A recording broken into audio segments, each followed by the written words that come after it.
¿De dónde? ¿De Guatire? Ah, sí, claro, aunque yo nunca. ¿Y tú bajas mucho de Guatire? Sí, bajo. A veces me quedo de semana un día, pero bajo tarde, bajo a las 10. ¿Y quién tienes allá? Mi mamá vive en Guarena, en Naranjo. Sí, vale. Mi mamá vive en Guarena. Y yo tengo un apartamento en Castellón. En la Trinidad. De familia. Yo vivía en Naranjo, en Guarena. Después compré un apartamento ahí en Castillejo. Conseguí el Mendocito. Compré un apartamento en Castillejo y viví poco tiempo en Castillejo. Muchas gracias. ¿Qué ha pasado con Brasil? Yo lo como apagado, comenzó muy bien. Pero yo veo que comenzó con una joda. Parece que Hugo le dejó ahí y bueno, después se montó sobre muchas veces que Hugo. Y después, bueno, ¿Eso está fuera de Foquín? se pagó. Y ahora tienes una gestión de La 1. un alcalde en Guarena que por fin está trabajando. Coño, al fin vale. Al fin. Se le ve Se le ve la costura. excelente. El tipo de verdad que Le está poniendo. sí. Después me mandan la foto, ¿tal? En YouTube. Ajá. Yo te mando por tele. Ahí está, obvio. Así se hace la pasada. La media franja. Donde Michelle. Ajá. Un pelo ahí. Quiere decir que bájame, ¿verdad? Esa trípode tiene que levantar un poquito. Sí. A grabar. No, ya está grabando, lo que es de repente mover un poquito porque Michelle casi no se ve. No de documentales. Eso no soy ni más. Abre la de abajo porque es más alto. Tienen ahí una copia.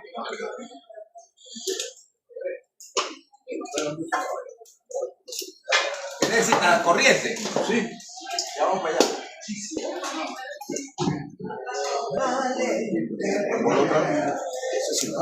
Mira, muñeco, no te dejo. Gracias, mi amor.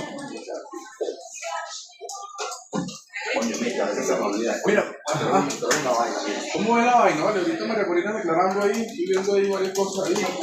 Me preguntaron sobre la Encuádrale.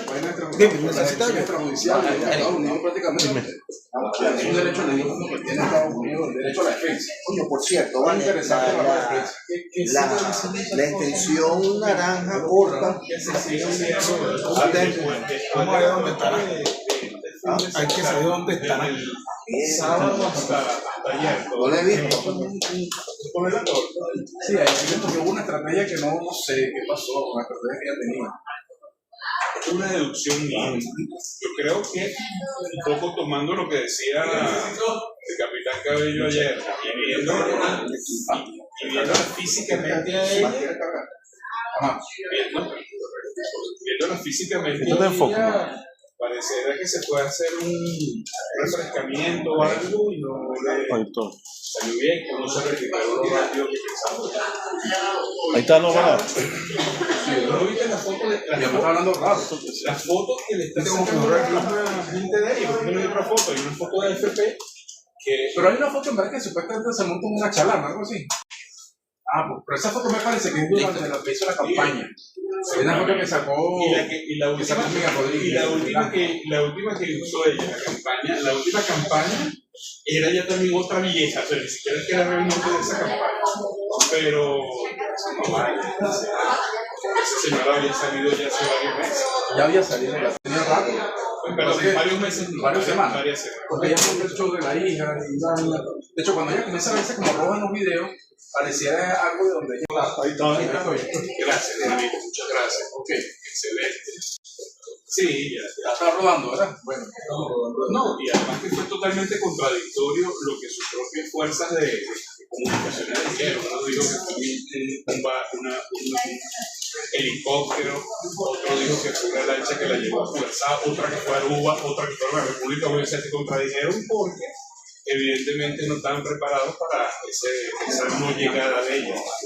pero yo sé que yo he visto que parece que está chistoso, pero yo he visto lo que está escribiendo el propaganda de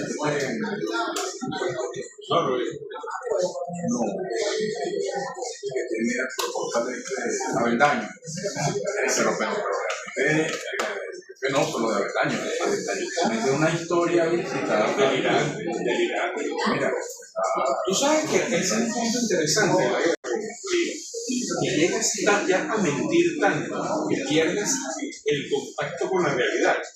Pero el caso de ellos es peor, porque a ti tal vez tú puede que no pierdas la realidad, aunque pierdes mucho el estilo Goebbels cuando tú estás en exilio. Pero ¿cómo tú en Estados Unidos vas a querer construir una mentira partiendo de una realidad que no conoces? Tú para construir una mentira tienes que partir de una realidad, ¿cierto? Pero ellos no tienen Venezuela, ellos no tienen Venezuela. ¿Cómo le construyen una mentira? ¿Esa cuál sí era? Listo, gracias. Estamos bien. ¿Está transmitiendo? A veces, y en lo que le está pasando a Milano, por la cuenta que es mira, yo publiqué en estos días, me lo sacó el capitán ayer, el programa. Yo decía que el problema que tiene ese grupo radical de la oposición es que ellos nunca se han tomado el tiempo de estudiar lo que y la fuerza y esa opinión coincidió con una que es proyecto de Ron. Sí, no vi en eso. Yo creo que ella me haya escuchado a mí. Estoy seguro que esa opinión es propia de ella. Voy saliendo con el principio del Señor. De la nave. Sí, pero lo que es muy interesante. ellos no, claro, La analogía que tienen no es un problema. pero tú sabes por qué sucede eso, Michelle.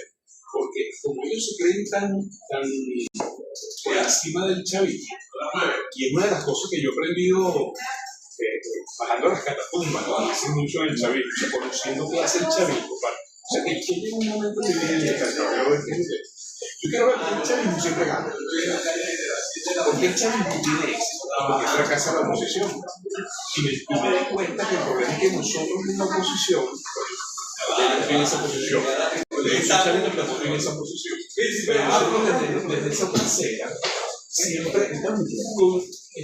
asumiendo que nosotros tenemos que saber lo que están haciendo nosotros porque somos superiores. Somos más inteligentes. Ustedes son cometedores, los chistes son cometedores. Transmitiendo. Pero fenómeno. Ajá, dime cuánto falta, ya venimos. Ajá. ¿No te le queda esa coletilla? O sea, con lo que le queda poco, me voy con la tuya y listo. Ese apellido, Montserrat. Esa es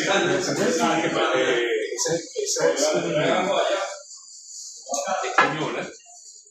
Acuérdate que hay un cerro en Barcelona, que es el cerro de la Virgen. Bien, Michelle. Es catalán. Es catalán. Abrimos.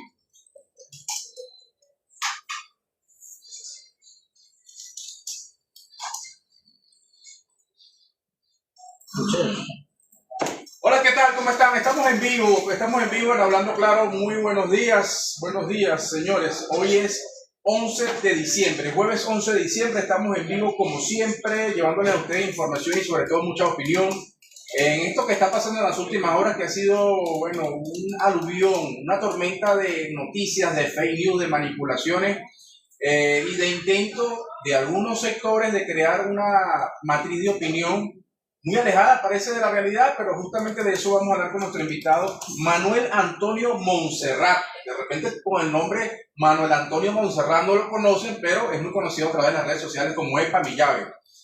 Saludos, hermano, gracias por estar con nosotros. Epa Mi Llave. Todo lo contrario, muy agradecido a ti por la invitación, a todo tu equipo, y un saludo a todos los que nos están viendo y oyendo. Permíteme hacerte una observación.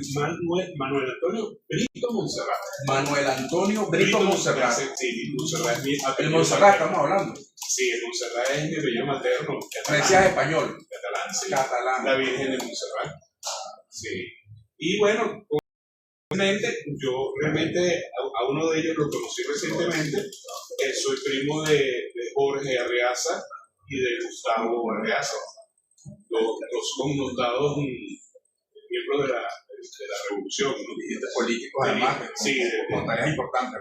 Sí, a Jorge no lo conozco, pero sí conocí a Gustavo hace poco, que es el presidente de Teresa Carreño. Por cierto, lo felicito porque soy asiduo de Teresa Carreño y mira, él tenía 12 años ahí, no lo conocía.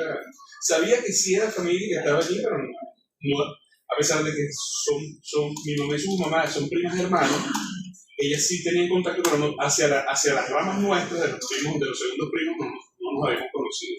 Y tiene un trabajo extraordinario, y me encanta como usted teatro y las actividades que realizan. Los niños viendo el Cascanueces, los invito a que vayan a ver el Cascanueces venezolano es extraordinario. Oye, para la gente que no conoce a Manuel Antonio Brito Monserrat, te hemos conocido a través de las redes sociales, bueno, los análisis que hace sobre el acontecer político de nuestro país, social, también observamos, hemos compartido escenarios en estados del país, en el estado Lara y en otros lugares. Tu tendencia política, ideológica, ¿cómo llegas al mundo de las redes sociales? Bueno, yo tengo el mundo de la comunicación desde tiempo.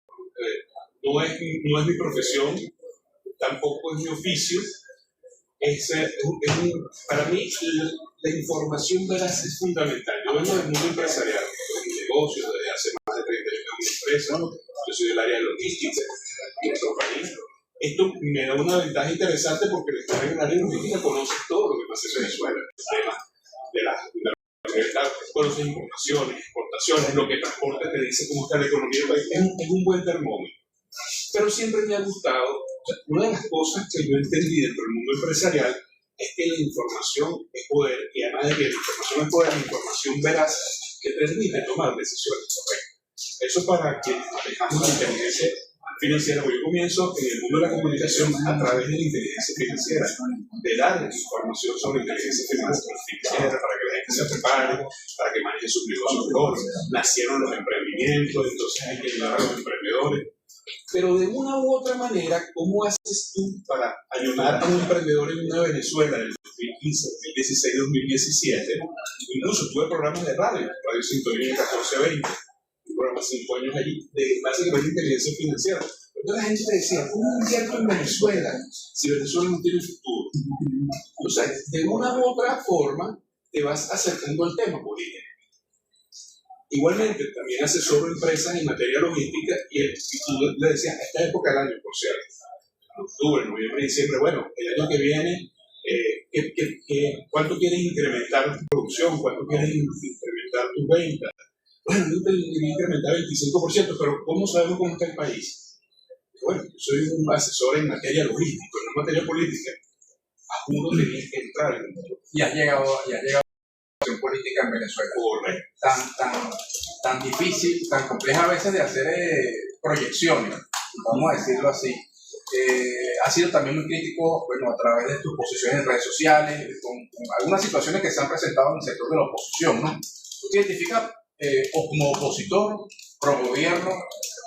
Yo soy podríamos decir que soy un opositor pro gobierno, porque soy opositor, pero yo nunca he votado. Opositor pro gobierno. Sí. Es una definición interesante, sí. ¿Por qué? Porque, por ejemplo, yo nunca voté por Nicolás Maduro. ¿Okay? ¿Por Chávez lo hiciste? Tampoco lo hice por Chávez. O sea, siempre he estado, digamos, yo siempre he sido un opositor, pero lo que pasa es que hay que recordar, porque la gente a veces se le olvida el concepto real de opositor. Opositor es todo aquel que vote o no vote por el oficialismo. El que no vota por ninguna forma, de una vez está negando o no está a gusto con el trabajo del oficialismo, porque si no votará. Pero sí como el de la oposición. No, pero el que está defendiendo su posición es el oficialismo.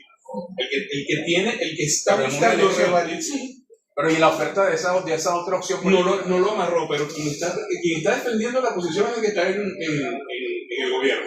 Suele ser un concepto que a muchos le choca, pero es un concepto político. O sea, tú lo buscas dentro del espectro político en sí. Oposición pro gobierno. Bueno, pero ahí entramos ya en el otro aspecto. ¿Por qué oposición pro gobierno?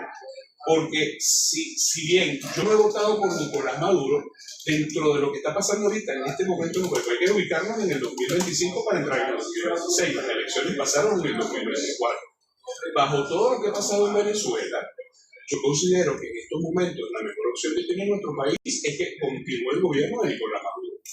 Eso estoy completamente claro y seguro. Ahí puede decirse que o se es blanco o se es negro, sin medias tintas, en este momento y en esta coyuntura. Sí, definitivamente sí. Primero, porque no estamos en una época electoral. Es decir, en estos momentos tenemos un presidente de la República. Un grupo dijo que no lo era, nunca lo demostró. Nunca hizo ningún tipo de gestión dentro de nuestro país, como lo establece el marco jurídico, para demostrarlo. De tal de manera que el presidente de la República es Nicolás Maduro. Tiene además en el ejercicio desde el 10 de enero de este año, es decir, en unas semanas cumple un año completo. De aquellos que buscaron una vía paralela para lograr un cambio no lo lograron tampoco, y lo estamos viendo en este instante con todo lo que está pasando en Oslo y en el Caribe. Entonces, ¿quién está en Miraflores? Después de lo que pasó ayer en Oslo, ¿quién está hoy en Miraflores? El señor Nicolás Maduro. Y perdón, permítame decirte otra cosa más, que el señor Nicolás Maduro en esta semana se reunió con un grupo importante de empresarios del país. ¿Y qué es lo que queremos nosotros en Venezuela? No es salir adelante, no es estabilidad económica, no queremos nosotros seguridad jurídica y seguridad física y personal también. Entonces, ¿y qué vamos a hacer? Buscar una salida distinta que además no es democrática. Yo no apuesto por eso. Fíjate que en este momento, y hablando y entrando en el tema Oslo, me parece muy interesante los análisis que tú haces y siempre haces. Desde el punto de vista cognitivo, estamos sometidos a una guerra cognitiva, psicológica, donde seguramente te han llamado en algún momento, mira que tal cosa, que si ruido de sable, mira que en tal parte que unos aviones volando.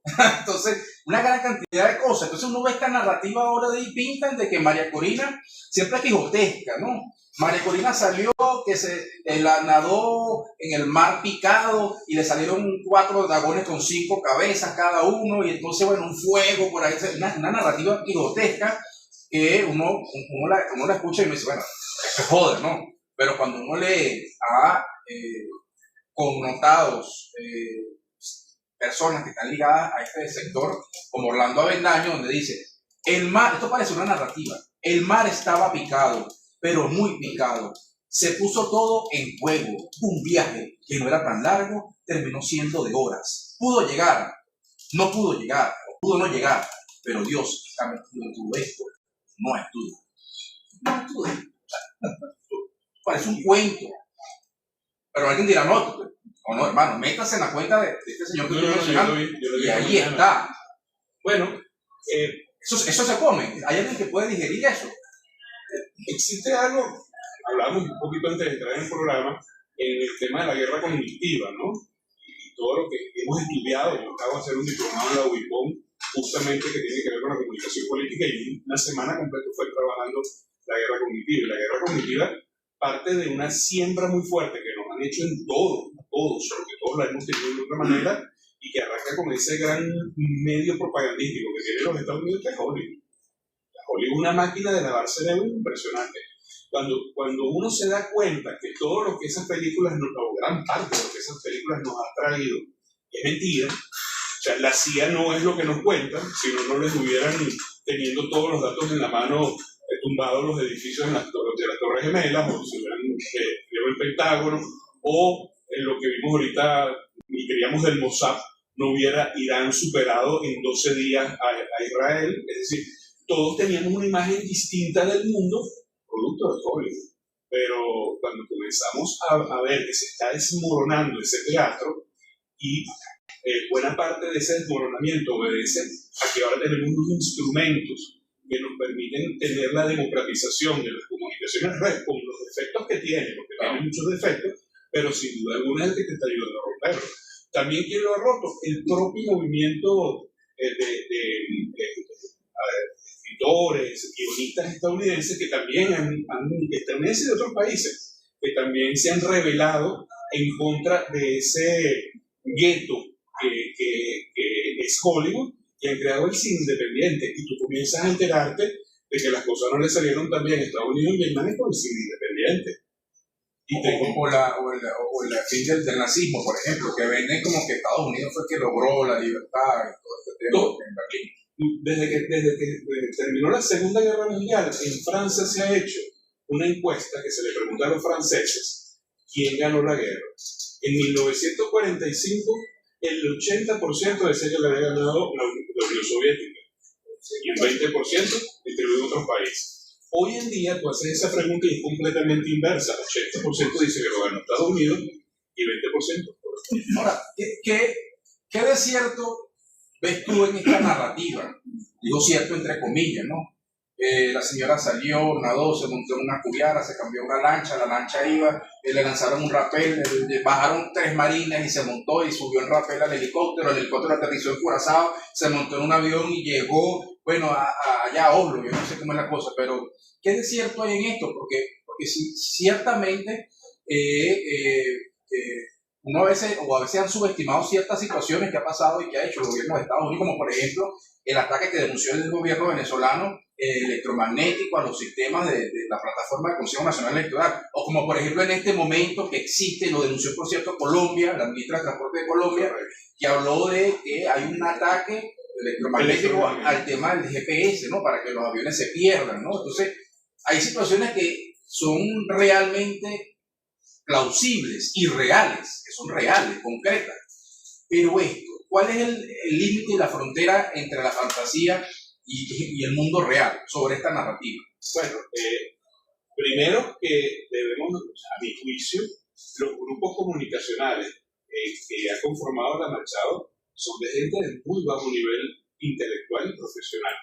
Yo hice, y esto no tiene que ver con el equipo comunicacional de la Machado, pero sí tiene que ver con todo el entorno político. Yo hice un contenido porque me llamó muchísimo la atención y aquí, con este ejemplo, trabajamos lo que es la guerra cognitiva y la manipulación. La Patilla saca una foto de Edmundo González Urrutia montado en el avión donde iba a Oslo leyendo El arte de la guerra en Sun Tzu y hace una nota donde dice: esto es un mensaje indirecto a Nicolás Maduro para que se asuste. Nicolás Maduro no debe estar se le debe haber quitado el sueño, debe estar asustado. Y yo, fíjate que la interpretación inmediata que yo le di fue una totalmente distinta. Y yo le dije: espérate una cosa, un hombre de 80 años, a sus 80 años de edad, va a leer El arte de la guerra. Oye, yo lo leí a los 15 años. Y luego lo volví a leer a los 30 cuando comencé a hacer unos diplomados justamente de finanzas, porque además de que es un libro al que nos gusta un poco el tema de la guerra y de las estrategias, de los Game of Thrones, vamos a llamarlos así, ese es un libro obligatorio. Yo lo leí a los 15 y a los 30 cuando entré a hacer diplomados de inteligencia financiera, porque para el mundo empresarial el libro del arte de la guerra es un manual de trabajo. Pero este señor lo leyó a los 80. Estamos jodidos. Y un diplomático de carrera. Entonces, el chiste dije, bueno, ¿será que entonces a los 90 va a leer El Principito? Bueno, me imagino que para la otra vida le quedará Doña Bárbara. Entonces, tiene muy mal manejo. O sea, la gente que rodea a esta señora, a mi juicio, es gente con un bajo nivel intelectual, con baja preparación. Bueno, hay unos influencers de redes sociales, no los voy a nombrar para no hacer propaganda, ni tampoco para rayarlos tan feo en público, pero que tú ves que no tienen cultura general. Pues de repente tú no tienes preparación académica, pero puedes tener una buena cultura general y eso te abre todas las puertas. Pero ¿para quién va dirigido ese tipo de mensajes con esas narrativas quijotescas?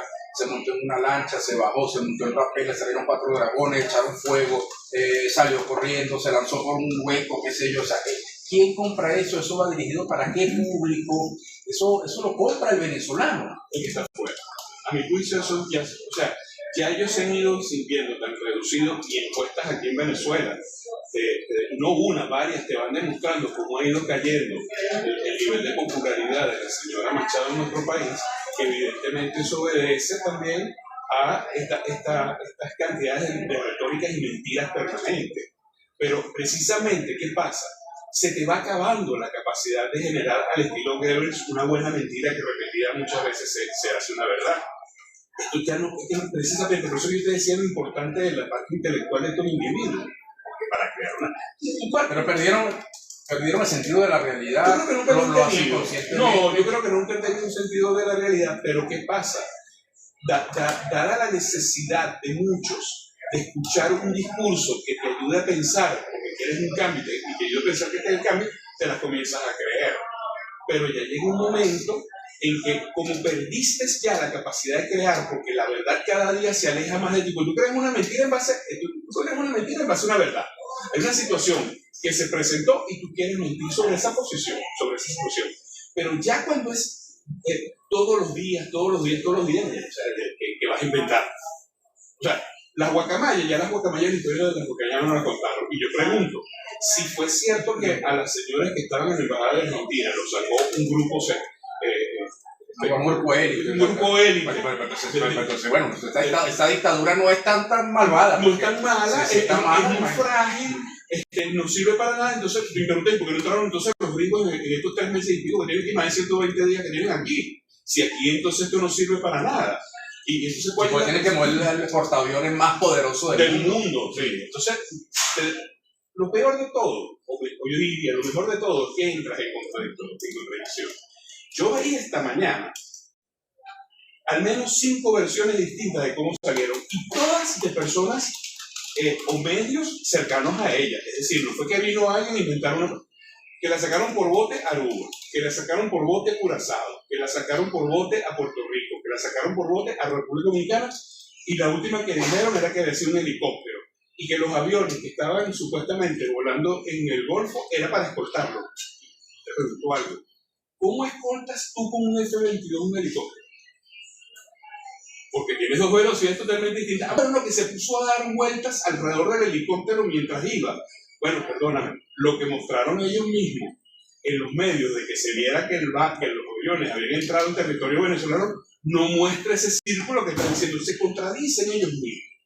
Hay otra contradicción que es mucho mejor. No, que la señora no pudo salir de Venezuela a tiempo, salió entonces nadando, porque lo hablamos hace rato, salió nadando y entonces ya estaba un F-22 dándole vueltas encima para ver que la mujer iba segura y se montó en un bote y remó 400 kilómetros, 400 millas náuticas hasta llegar a un sitio donde estaba esperando un portaaviones y salió un avión a llevarla. El portaaviones despegó ahí. Sí, salió un avión grande de 8 pasajeros del portaaviones, un Learjet, ¿no? Pero espérate una cosa y explícame algo entonces. Si eso es así, ¿por qué el vestido de ella está en la habitación del presidente de Panamá, Murillo? Que llegó el día 8. Y como ese señor ya sabía las medidas. Y dijo que le tomó las medidas. Me lo traje. No, es que yo como conozco también a la Machado, le conocí. O sea, ya va. Sí, es realmente una narrativa que difícil de mantener. Y uno ve cómo ha pasado esto. Ayer lo analizaba el capitán Cuidado Cabello.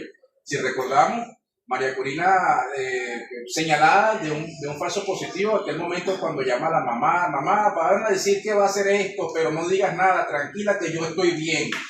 Después vino el episodio del Estado Lara de Barquisimeto, si mal no recuerdo, donde supuestamente una camioneta aparcada en una urbanización cerrada con vigilantes, con cámaras de seguridad, y de repente la vandalizan y nadie sabe, no hay un video, nada. Ahora aparece con esto, entonces va a aparecer del tema de la embajada y ahora esto. Entonces, bueno, ¿en qué manera de tratar de crear una narrativa? Y fíjate un detalle curioso, el tema de la embajada. A estos lo sacaron, la CIA por una luz celestial que les permitió un túnel del tiempo, será. Pero ese mismo día sacaste a la mamá de la señora en un vuelo comercial vía Colombia por el aeropuerto internacional. Entonces, ¿cómo es esto? Es decir, por eso que te digo que alguien dirá, no, pasó desapercibida porque se puso una peluca. Supuestamente la señora se puso una peluca. No, es que están las fotos que presentó el capitán Cabello de la señora en su silla de ruedas en el aeropuerto. Yo las vi las fotos y estaba con peluca. Dice que María Corina se puso, entonces bueno, imagínate tú, que María Corina que se puso una peluca y se puso unos bigotes. Bueno, pero eso fue porque otra de las historias, para que tú veas las contradicciones y las mentiras, la otra historia es que ella se fue en uno de los aviones que traía a los repatriados, en un vuelo de Easter, que ahí se hizo una comisión de una de las embajadas europeas por el miedo del bombardeo. Pero como banco, ¿tú sabes qué pasa? Que como que ellos quisieran hilar tantas cosas, atajar tantas cosas juntas, entonces queda infantil el cuento. Porque dime entonces por lo menos, no, bueno, ella aprovechó y se fue con una gente de una embajada, pero una embajada europea, y que se iban a ir por el bombardeo. O sea, ¿sabes? Quieres como que atrapar en una mentira varios escenarios para aprovecharlo y terminas quedándote entonces con el cuento principal incontable. No lo puedes contar, no tiene credibilidad. Ahora bien, yo he tenido la suerte, de hecho, mi primer contacto con el ministro de Relaciones Interiores, el capitán Cuidado Cabello, fue una noche, un miércoles, en una noche que yo pedí que me autorizara a entrar al aeropuerto, a ir a recibir a los venezolanos. Y yo, oye, a mí eso me pegó, ¿vale? Mis compatriotas que nos traten de esa manera, y yo quería conversar con ellos. tal vez hacer una entrevista. La entrevista no me la permitieron, pero sí conversar y estar presente, verlos llegar y que ellos vieran gente que estaba aquí también, ¿no? Obviamente está la prensa, ¿no? Y bueno, te comento que yo hice ese TikTok a las 10 de la noche, dirigido a él y lo tiré a él y Michelle me respondió a las 5 de la mañana. Me respondió a las 5 de la mañana, no me llamó él, me lo llamó con una de las personas cercanas a él y se está autorizado a entrar como acreditado en prensa para que bajes y las veces que quieras bajar, baja. Y ahí se hizo esa relación, creo que un poco ha sido interesante porque me han permitido ver la información, estar cerca de esa y otras más, y poder entonces crear mis contenidos dando información veraz, porque para mí eso es fundamental en lo posible. Y ese es otro de los temas que no han podido, porque si uno ve, hay sectores de la oposición que reclaman esto que está haciendo el gobierno de Estados Unidos, la eliminación del TPS, pero también hay sectores alrededor de María Corina, esto que le disputa la política comunicacional, que dice que no se puede hablar nada de eso, que hablar de eso pone mal a la líder, no puede contrariar a la líder con su jefe Donald Trump, ¿no? Entonces el manejo comunicacional ha sido muy terrible, ¿no? Uno de los grandes errores que ha tenido. Tú sabes que yo tengo una opinión con relación a todo lo que rodea a la señora María Machado. Ella decide todo. Ella es el centro de la gravedad de todo lo que sucede, tanto comunicacionalmente como en las relaciones internacionales, porque basta que tú conozcas un poco al personaje y te das cuenta que es muy egocéntrica. Y ese tipo de personas, que además es narcisista, ojo, esto no lo estoy diciendo de una forma alegre. Yo hice un estudio con inteligencia artificial de sus características y es evidentemente una persona narcisista dentro de los rangos más altos del narcisismo. ¿Okay? Muy al estilo Donald Trump. Donald Trump es narcisista, Milley es muy narcisista. ¿Okay? Como lo puede ser Harry, su esposa, que son conocidos también por ser muy narcisista. Y el narcisista es ellos, es lo que ellos piensan, como ellos piensan. Ese tipo de personas pueden tener asesores, pero asesores que son o sea, si acaso para hacerte un comentario y puede que tú seas seguro, pero es lo que ella dice. Yo estoy seguro que la línea comunicacional es de ella. Manuel Antonio, ¿cómo crees tú que este episodio de Oblo cierra? Estamos aquí analizando el tema comunicacional, cognitivo. ¿Cómo cierra? ¿Cierra negativamente en términos comunicacionales? ¿Es un fracaso, digamos, en el mensaje? ¿No se logró lo que se esperaba, lo que ella esperaba, ese sector esperaba? Se creó toda esta narrativa, una especie de novela entregada por partes, donde además vemos varios periodistas que viajaron. Uno dice, bueno, ¿será que esta gente estuvo reuniendo por varios años? Porque para llegar a Noruega, un hotel, lo que vale un hotel en Oslo, el tema de la comida, la logística, la movilización. Entonces, bueno, porque además ahí está la falsa creencia de que afuera la gente gana mucho billete y todo es muy barato y eso es mentira. Pero este episodio comunicacionalmente cierra, no logró los objetivos de lo que se esperaba. Cierra muy mal para ella. Es otro fracaso más en el camino. Ya ella viene bastante golpeada. Voy a hacerte, o sea, te voy a dar una línea de información que es producto de esos análisis que yo hago construyendo la información que uno tiene, buscando información veraz, pero también es un poco, yo lo llamo mi elucubración. Es un análisis. Partiendo de la información que uno tiene, pero no necesariamente tiene que ser la verdad. Yo creo que la salida de María Machado hace un mes de Venezuela obedeció a una exigencia del gobierno de Venezuela cuando las negociaciones, que a mi juicio nunca pararon, puede ser que bajaron bastante el nivel, pero nunca pararon porque los vuelos estaban llegando.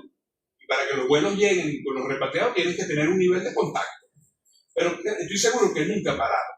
Pero comenzaron a tomar fuerza a medida de que iban pasando los meses, tenían un desplazamiento en el Caribe que no lograba sus objetivos. ¿Cuál era su objetivo? Una guerra psicológica.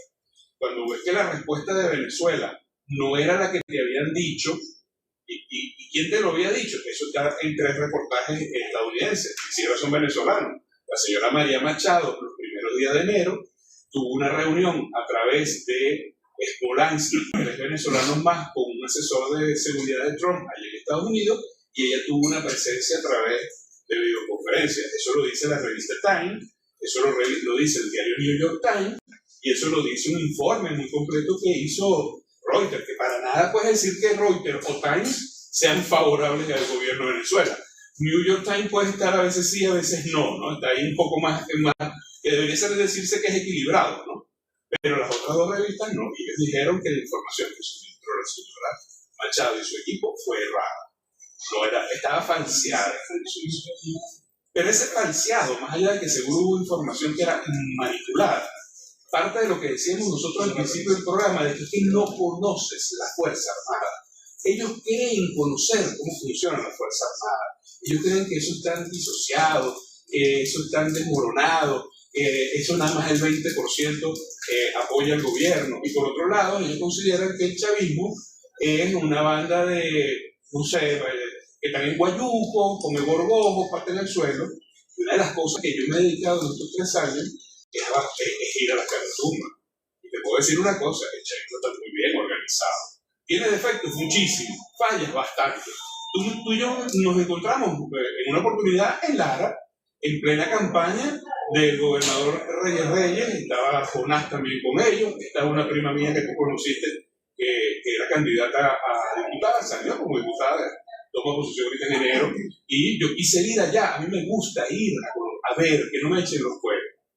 Está organizado. Muchas fallas, sí, pero está organizado. Y más organizado lo vas a ver cuando te confrontas con una oposición que no existe. El chavismo tiene, quien me ha dicho, una escuela de formación de jóvenes. ¿Qué escuela de formación tiene la oposición? Entonces, eso es una realidad. Yo estaba en la Fuerza Armada, yo estaba en la milicia. Yo cometí un error. Yo decía que las Fuerzas Armadas eran chavistas. Y me di cuenta que no lo son. Las Fuerzas Armadas son bolivarianas. Y bien formadas desde la academia hasta los militares que estén retirados pero activos. Tienen sembrado en su gran mayoría el sentimiento bolivariano, porque lo formas en la escuela con ese sentimiento. Entonces, ¿cómo tú pretendes venir a comprar, a sobornar o a sentir que quiebres a las Fuerzas Armadas cuando quien lo está haciendo te acompaña a quien apoya la doctrina Monroe? Te lo va a rechazar de inmediato el militar, porque la doctrina bolivariana es totalmente opuesta a la doctrina Monroe, es más anti-Monroe. O sea, nadie te lo va a comprar. Ahora, que las Fuerzas Armadas sean bolivarianas, tomando lo que dije hace un minuto, no quiere decir que no haya militares que sean chavistas, porque sí los hay. Ahora, lo que sí puedes considerar que es completamente bolivariano. Ahora, fíjate, aquí estoy leyendo algunos comentarios que nos escriben y me llama la atención de Marca Antonia, dice, aquí pregunta, dice, sobre el final de María Corina. ¿Tú crees que este episodio de Oslo es el final político, digamos, ya el ocaso de María Corina, como Guaidó cuando llegó a Estados Unidos, que llegó con un bolsito y ya ahora parece el rey del padre allá en Miami? En política no hay muertos, eso lo aprendí en la Cuarta República. En políticas no hay muertos, pero sin duda alguna es un ocaso, porque el ocaso no quiere decir que se va a acabar, o sea, el ocaso es un momento se está acabando el día, pero bueno, no se ha acabado todavía. Esa es una mujer que, dentro de las observaciones y críticas que uno le puede hacer, tiene un elemento favorable, y es que es una mujer resistente. Ella no creo que vaya a ceder tan sencillo y tan fácilmente. Sin embargo, está muy, pero muy golpeada. ¿Qué diferencia ves, si te pregunto si ves diferencia, o es igual en términos del proceso a Guaidó, por ejemplo? Hay gente que dice, bueno, la nueva Guaidó 2.0, es un proceso similar. Guaidó, y hay que recordar, Guaidó llegó a la Casa Blanca, invitado por Donald Trump, le pusieron alfombra roja, llegó de hecho a varios países donde, bueno, lo trataban como supuesto presidente. María Machado tiene algo a su favor sobre Guaidó, y es el networking que ella tiene. Son las relaciones que les ha permitido, que ella viene sembrando desde hace muchísimos años, que son sobre todo hacia los sectores de poder dentro del Estado profundo de los Estados Unidos, ¿okay? Que está muy ligado a esa parte que es un tema también muy fuerte hoy en día, que es el corporativismo. O sea, ella tuvo una entrada importante con ExxonMobil, eso no es un secreto. Y todos sabemos que Marco Rubio es una pieza importante de ExxonMobil. Entonces, eso no lo tenía Guaidó. O sea, a Guaidó, A pesar del reconocimiento, entre comillas, claro, de algunos países. pero las relaciones no las tenía Guaidó, las tenía Leopoldo López, las tenía María Machado, pero no Guaidó. Guaidó era un cero a la izquierda. Completamente, con todo el respeto lo digo, no lo digo de una manera peyorativa. Oyes cualquier comentario de cualquier diputado de oposición durante su época en la Asamblea y era porque era el único que tenía voluntad popular para colocar allí. Y la misma actuación de él nos lo ha demostrado.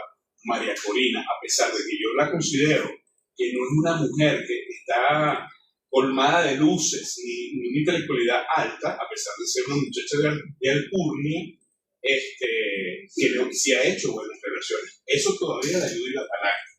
Sin embargo, son muchas derrotas. Entonces, ahí es donde está el punto que puede llegar al punto de quiebre. Debe ser, ahí tengo otro, a propósito del tema de Guaidó, María Corina, otra pregunta allí, pero fíjate, aquí estoy leyendo aquí a alguna gente por YouTube. Hernán Pérez, soy chavista, pero sigo de cerca toda la explicación de Manuel Brito, conocido ya cariñosamente como Epa Millave, un opositor venezolano muy valiente que defiende sin lugar a dudas nuestra patria. Diógenes también, un cordial saludo, Manuel. Una cosa es ser conservador e incluso liberal, otra es ser traidor a la patria, que merece el más severo castigo. Dudar es traición.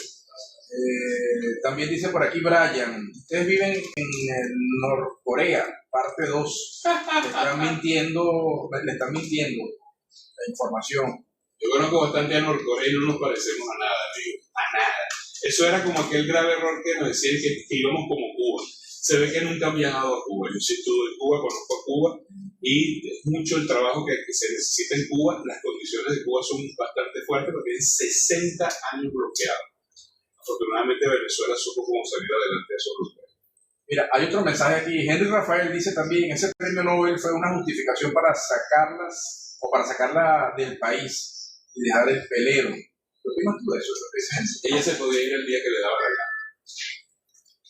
Ella, entre comillas, pudo haber quedado, porque realmente nadie tiene pruebas de que esa señora estaba, como supuestamente ella dice que estaba en Venezuela, porque esa señora estaba, es como cuando uno hace un programa, si tú vas al exterior, el exterior hace un programa afuera, pues te paras en una calle, en una avenida, pero dentro de un estudio puede ser cualquier parte. Puede ser cualquier parte, correcto. Y tú lo sabes, que tú trabajas con el tema contenido. Sí. Yo tengo mi pequeño estudio en mi cuarto, en mi casa. Pero tengo uno en mi cuarto y uno en mi casa. Puedes montar un backing ahí. Sí, un backing pequeño. Yo tengo 2 backings, para ser preciso. Así que totalmente de acuerdo contigo.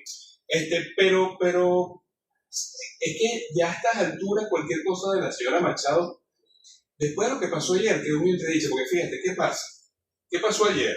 No asistió a la rueda de prensa antier, no asistió a la entrega ayer, y se presenta a las 3 de la mañana, hora de Pueblo, 10 de la noche, hora de Venezuela. O sea, tú me dijeras que por lo menos te presentaste a las 8 de la noche, hora de Venezuela, estás buscando un impacto. Aquí no estás buscando impacto, aquí estabas buscando decir, llegué, estoy viva, estoy hinchada. No sé, pero tenía el pelo seco, no sé, se le lavó las uñas. Sí, pero sí se le veía. Estaba hinchada. Y de verdad, y un tema con las orejas que me llamó mucho la atención. Y ojo, quiero manejarlo con mucho respeto, claro, porque estamos hablando de de una burla, es que es verdad, es que las orejas parecían familiar del Dr. Spock. Para los que son más jóvenes, de repente no saben de quién estoy hablando. Pero vean en las fotos, no es un tema de burla. Ahí están las fotos. Ojo, y fotos de su mismo equipo y de AFP. Entonces, pareciera que... Como estaba en una nave interplanetaria, que no sé. No sé, ¿cómo se llama aquel avión que 2 horas estaba de Japón y aparecía en Washington? Michelle, al menos que los marines que la rescataron la agarraron por las orejas. No, evidentemente, por eso que yo digo, se quiso hacer un refrescamiento o algo y bueno, el tratamiento, la recuperación tardó más tiempo. Pero tú dices, fíjate, en la mañana le otorgan el premio, lo recibe la hija, por cierto, pasan unas horas, 3 de la mañana, hora de oro, la señora aparece. Es decir, podemos inferir, pensándolo así, que entre comillas, hubo una estrategia, porque es difícil pensar de repente que la señora es como el que llega tarde a la fiesta, ¿no? el bautizo era a las 2, pero bueno, llegué a las 9 de la noche y bueno, llego y comparto unos tragos sociales ahí. Sí, ¿tú crees que ya la señora estaba allí? Ya la señora estaba en Oslo y todo fue parte de una estrategia y una mala estrategia, un mal diseño comunicacional. Es difícil. O la señora, ¿tú crees que la señora llegó y sí, bueno, de verdad que me bajé de la lancha? es que pueden ser las dos opciones, porque, o sea, ¿qué sucede? Bueno, tuvo un problema de salud que no le permitió aparecer hasta que ella se hubiera desinflado, pero eso sales a las 3 de la mañana.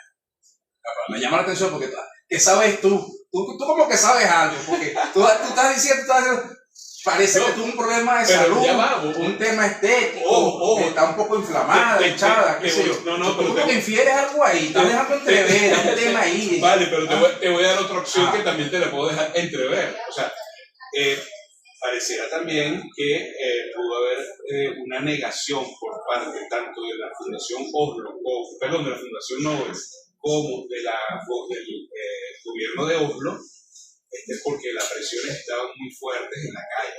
Y sí hay una información que decía que los organizadores, y sobre todo el municipio, no sé cuál es el nombre regional que pueda tener Oslo como ciudad, pero la zona, la parte de gobierno de Oslo estaba muy preocupado de que hubiese un incremento en las protestas. No habían sido unas protestas ni airadas ni nada, pero que si pudiera llevarse a un nivel mayor y que eso fueran a traer algún tipo de... No quería que se le fuera a embochinchar en términos sencillos, porque además hay que recordar que Noruega es un país siempre que ha estado un país muy pacífico.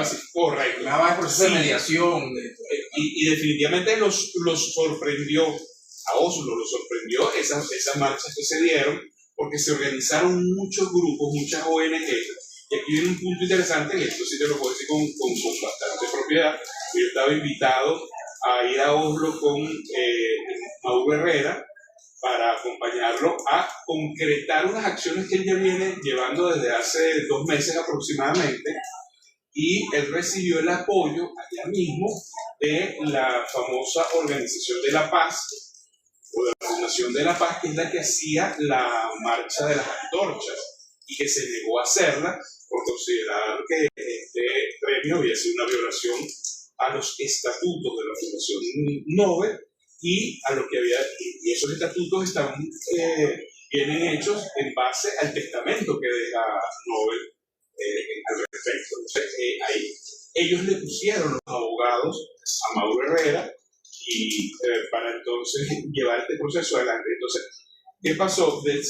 De haberse llevado primero a una instancia que es una instancia controladora de ONG, ¿cierto? Fíjate, controlan a las ONG en Oslo y en esos países, ¿no? Que aquí te hablan de dictadura porque se quería poner un control a las ONG. Bueno, allá controlan las ONG y esta aprobó digamos, el reclamo y pasa a una instancia judicial civil. Pero resulta que al llegar Mauro allá, los abogados le dicen: vamos a llevarlo a una instancia penal, vamos a hacer una demanda económica. Entonces, la fundación, podemos presumir que entonces asume ahora un rol de que, espérate, porque, perdón, no tal vez sea el tema de erogación de dinero una demanda que pierda, ya es el tema de reputación. Pero allá apareció, pero fíjate tú que aquí parece, bueno, en contraparte, uno de los organizadores que dice, bueno, que o sea, una cosa inédita, yo no sé si eso... Bueno, creo que ese señor se saltó de protocolo. Creo que eso lo empeoró la situación para ellos. Ese señor llegó ahí a la tarima con un pote de gasolina. Vamos a echar gasolina y rácata. Como es el premio premio de la paz, vamos a explotar. Vamos a explotar esto, ¿no? Porque realmente hay que ver si sería interesante que ese señor saliera a decir si él habló por cuenta propia o eso fue por unanimidad lo que decidieron los organizadores, que ese señor dijera esa barbaridad que dijo allí. Fíjate, hay un detalle interesante que debemos tomar en cuenta. María Corina y digamos, el fracaso comunicacional y, digamos, ¿cómo lo ves? Esto es sobre esa real incidencia que tenga María Corina en la política en este momento. Eso es interesantísimo porque además anoche lo estábamos viendo, ¿no? Un grupo de comunicadores alternativos, yo no se les dice alternativo, pero bueno, que estábamos juntos y estábamos en el programa de Capitán Cabello y estábamos conversando ese tema. Estaba con Armando Pulido, un comunicador muy conocido del chavismo, y bueno, él tiene sus patriotas cooperantes, como les gusta mucho decirlo, en ese grupo María Corina. Entonces, oye, él andaba con la cabeza así grandísima. 700 periodistas están presentes en Oslo, llevados por la Machado, más de 2.000 personas. Va a lanzar un discurso a las 10 o 11 de la noche donde va a decir algo que va a tumbar el gobierno. Y yo le dije, no, quédate tranquilo. Estoy seguro que nada de eso va a pasar, efectivamente. Ni estuvieron los 700 periodistas, no creo que llegaron a 20, no estuvieron las 2.000 personas, no creo que llegaran a 40 las que estaban allí. Y no dijo absolutamente nada. O sea, es que no hubo una declaración. Hoy, ahorita creo que está en una rueda de prensa. Claro, muy bien que tratar de buscar un cierre que no sea tan mortal para esto. ¿Qué puede decir en una rueda de prensa que va a venir a Venezuela con el mundo? Se presumía también que podía intentar allá, porque estaba en pleno en la asamblea del 2015, estaba Dinora Figuera allá, los exdiputados que quieren seguir siendo diputados y personas ex, para hacer la juramentación de Edmundo González Urrutia, y Edmundo González Urrutia de una vez darle el cargo a ella. No sé si se lo era nombrar supuestamente vicepresidenta, entonces renunciaba y ella asumía la presidencia. Correcto. Bueno, yo creo que ya a estas alturas, después de todo lo que... O sea, charlatanería política. Ahora, fíjate una cosa, tú me preguntabas hace un rato, ¿y este tipo de movimientos para qué los hace? A mi juicio, no es ni siquiera para que busquen la manera de traer a Edmundo González Urrutia para acá o para que algún país lo apoye. Porque creo que ni llegaron a una veintena de países los que apoyaron el mundo, cuando Guaidó llegaron a 60 y tantos países. Es decir, esto cayó rotundamente, ¿no? Pero definitivamente sí tiene una razón de ser para aquellos que quieren mantener el control de esa oposición, yo la llamo fascista, de esa oposición sectaria, que ha tenido unas fuentes de ingresos muy importantes. Y ahí es donde está el interés real para mí de ellos ahorita, en este momento. Yo creo que ellos ya no están viendo la presidencia de Venezuela y están buscando su supervivencia frente al liderazgo. ¿Por qué? Porque tienes un Leopoldo López que a todas luces le está dando duro para ver si se queda con ese negocio. Hasta ahora apareció también un Johnny Goicoechea que está tratando de hacer lo mismo. Y ahí tienes un conjunto de buitres que les gustaría hacerse de esa posición o de estar allí, de ser el sustituto, como lo fue Guaidó de Leopoldo López. Claro, Guaidó es una pieza de Leopoldo López, pero definitivamente después viene María Machado y sustituye a Guaidó dentro del liderazgo, ese liderazgo de la oposición, entre comillas. La pelea, el Oslo refleja que la pelea no es por Venezuela, por la presidencia, por alcanzar el poder en Venezuela, sino por quién ostenta el liderazgo de ese sector extremista. Donde hay mucho dinero. Claro, porque es que de verdad que ya el tema de Venezuela comienza. O sea, ¿por qué días se van a meter? O sea, y estamos viendo Estados Unidos, que tampoco es que tienen unas conversaciones, ni un tira y encoge, pero yo he dicho muchas veces que veo muy difícil que Estados Unidos vaya a hacer una acción contra Venezuela, porque tiene, por todas las vías que los busque, tiene. No es que nosotros le vayamos a ganar una guerra a Estados Unidos, por supuesto que no, pero una guerra hoy en día implica muchas cosas: el tema diplomático, el tema geoestratégico, es el apoyo que es manifiesto de parte de países como Rusia, China e Irán. Y manifiesto no me refiero solamente para un discursito de una representante del Ministerio de Relaciones Exteriores, ¿no? Han llegado aviones, han llegado barcos con equipos de esos tres países. Pero fíjate que aquí veo una publicación en TikTok, me pregunta también.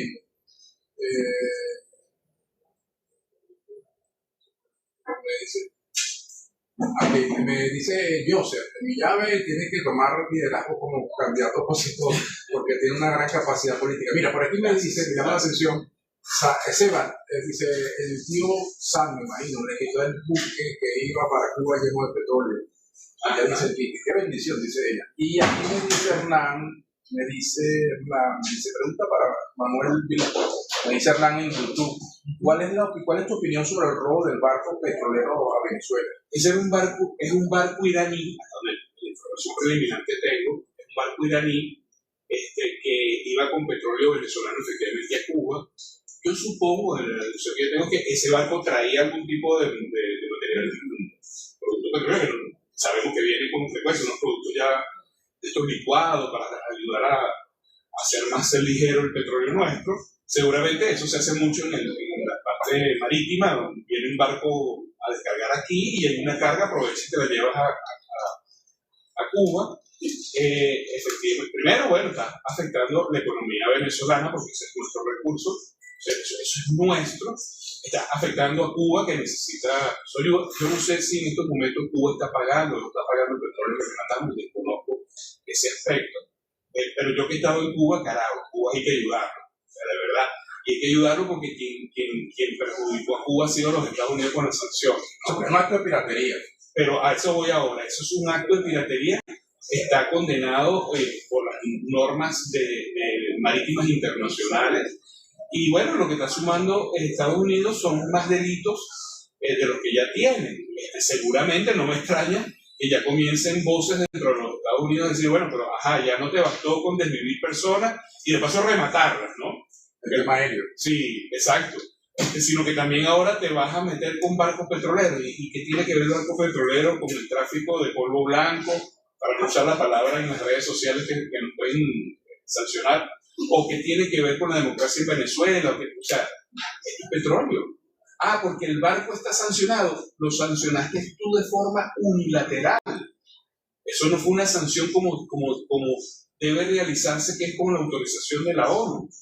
Entonces, ¿qué es lo que nos está mostrando aquí los Estados Unidos? Que los Estados Unidos está como María Machado y su equipo comunicacional, pues está abajo en su rodada y se quitan las caretas. Entonces, si se está quitando las caretas a los Estados Unidos, tenemos dos cosas que hacer: o rendirnos y ser un país esclavo de los Estados Unidos, que la experiencia nos ha demostrado que no terminan bien los países que son satélites, o convertirnos en la estrella 51.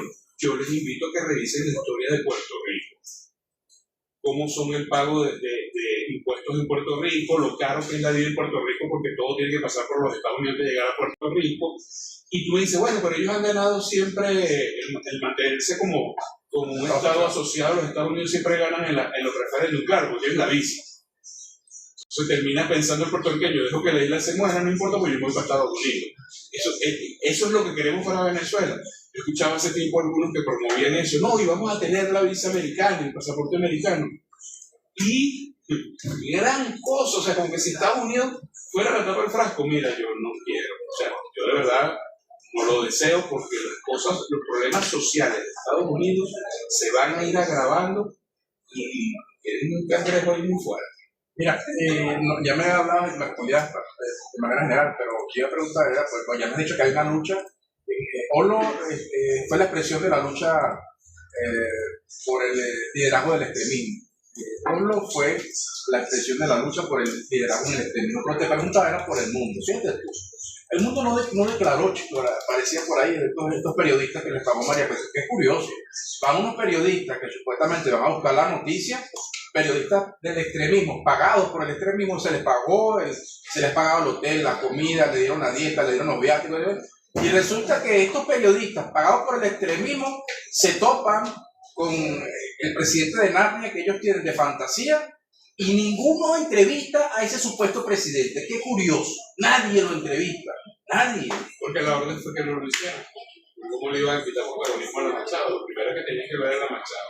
Y esa información es de estos patriotas cooperantes que tenemos, que como te decía, nos habían dicho 700 periodistas, 2.000 personas, los discursos y los iban a decir, y no terminó siendo nada, pero la orden era esa.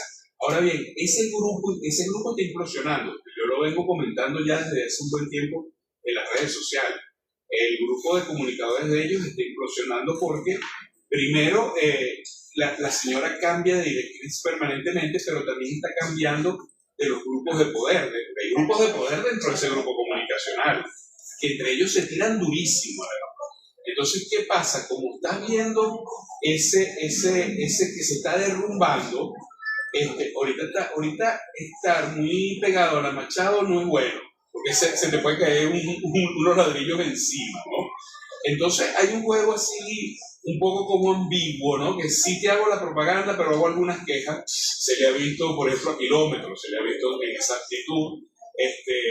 Yo siempre he dicho que Wilmer Azuaje él se vende como un gran apoyo de María Machado y él es uno de los que está serruchándole durísimo ese puesto a la señora Machado. Y así tiene muchos de ese grupo comunicacional. Pero eso se está derrumbando.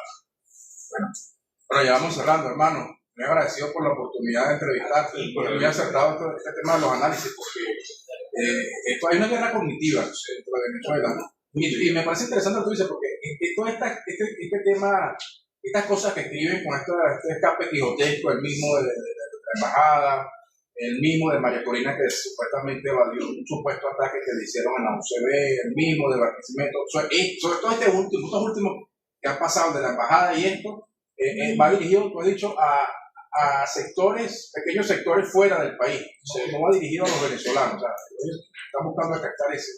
Y el juego era también un poco, vamos a mostrarle al mundo que Venezuela es un país ingobernable, que es un país fugitivo. Ese punto lo tocamos y es muy importante rápidamente, que el cartel de los soles. Yo hice investigaciones ya hace bastante tiempo, cartel de los soles, Tren de Aragua, y descarté esos casos.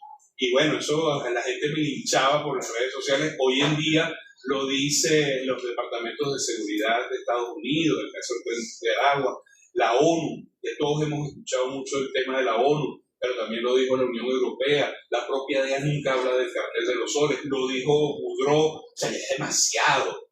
Entonces, yo quiero que la gente reflexione y piense lo siguiente. A mí me puede molestar muchísimo un gobierno de Nicolás Maduro. Puede que deteste a los comegorgojos chavistas. Oye, pero crear toda una falsedad de este tipo para sacar a un gobierno. Y mi pregunta es, ¿entonces qué nivel moral tiene esta gente que está haciendo todo, que está diciendo eso? O sea, tú sabes lo que es que le digas a Diosdado Cabello Rondón. Yo le quiero hablar por eso a Diosdado. Hay que conocer a Diosdado Cabello para que se den cuenta que es totalmente distinto a lo que la gente dice de él. Hombre con un nivel de humanidad impresionante. Pero que venga, sea humano o no sea humano, que venga y lo señales de ser un traficante de polvo blanco y que, sin importarse sus hijos, su esposa, sus nietos, rayarlo en el mundo de esa manera. O sea, espérate un momento, vale, que se lo hagas luego a Nicolás Maduro, que se lo hagas a Padrino López. Ven acá, o sea, yo no puedo hacer eso. O sea, yo como ser humano, yo no me puedo prestar porque una persona me caiga mal a inventar algo de él de esa manera, sobre todo de esa manera. Me puede decir, bueno, Gabriel, gerentes tan feos tienes. Pero yo no te estoy juzgando a ti como individuo, a que yo les vaya a poner a estos personajes un peso en los hombros que puede que no se los quite más nunca en su vida, que les pueda costar su vida y la de su familia, simplemente por el antojo de esta gente de tener el poder a como de lugar. Bueno, no me puedo y no me presto a eso. Mira, bien interesante. Ya voy a leer aquí unos últimos comentarios que me han llegado a la entrevista. Tenemos... Venezuela será... bueno, aquí dice, fíjate, un box. Y habla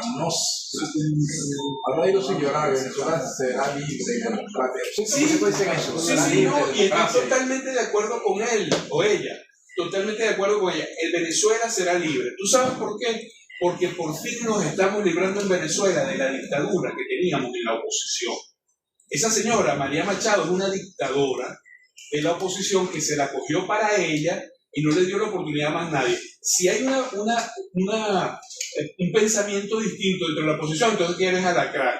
Yo quiero narrar rapidísimo algo de la señora María Machado para describirla, así como... Cuando te refieres a dictadura comunicacional, ¿no? No, ella se robó la posición para ella sola. O sea, ella agarró la MUD, agarró Un Nuevo Tiempo y agarró... Está liberando de la dictadura que tiene María Corina Machado de la oposición, claro, ya por fin tú ves que comienzan a salir entonces de las catatumbas opositores. Que crear una nueva oposición en Venezuela, esa no sirve, señores. Pero no están viendo que está asignada por los fracasos, esa no sirve. Entonces, que nos estamos librando de ella y que querían narrarte la historia, así como contaban lo del cuento de que le dijo, mamá, no te vayas a preocupar, por ahí te van a decir que me tiró un atentado, pero no es verdad, es una mentira que nosotros inventamos. Ella le pide a la Universidad Central de Venezuela, a las autoridades, permiso para hacer un acto político con Edmundo González Urrutia en el aula magna. Y por supuesto que se lo negaron porque jamás en la UCB, en sus 100 y pico de años, eso ha sucedido. Entonces, hizo la señora, fue con Edmundo González, un poco de gente, y asaltó el aula magna Esa es ella, esa es la autocracia de ella. ¿Qué pasó? Los profesores y los estudiantes no se lo permitieron.